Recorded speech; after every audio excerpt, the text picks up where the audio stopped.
বিশ্বনবী পাগলের মতো একবার হাউজে কাউসারে যাবেন, একবার সিরাতে যাবেন, একবার পুলসিরাতের দিকে, একবার হাউজে কাউসারের দিকে পাগলের মতো দৌড়াতে থাকবেন। তার কোন গুনাহগার উম্মত যাতে জাহান্নামে ঢুকে না যায়। কিয়ামতের ময়দানে ওই বিভীষিকাময় সময়ে মুসিবতের কালে মানুষগুলো পাগল হয়ে বিশ্বনবীকে খুঁজতে আরম্ভ করবে। সবাই মিলে বিশ্বনবীর কাছে যেয়ে বলবে, ইয়া রাহমাতাল লিল আলামিন, দেখেন আমাদের কি অবস্থা, কি কঠিন বিপদে আমরা আছি, দাঁড়াতে পারি না, সূর্যের আলোতে ঘেমে হয়রান।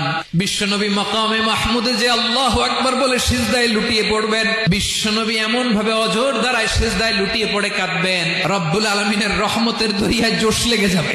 রব্বুল আলামিন এই দৃশ্য থেকে সহ্য করতে পারবেন না। রব্বুল আলামিন বলবেন, ইয়া মুহাম্মদ ইরফা রাসাক, ও নবী আপনি মাথা তোলেন, আপনার কান্না আমি সহ্য করতে পারি না, আজকে আপনি যা চাবেন তাই দেব।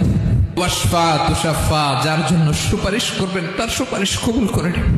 নবী মাথা তুলবেন, তুলে বলবেন, রব্বি হাবলি উম্মতি, আল্লাহ তুমি আমার গুনাহগার উম্মতকে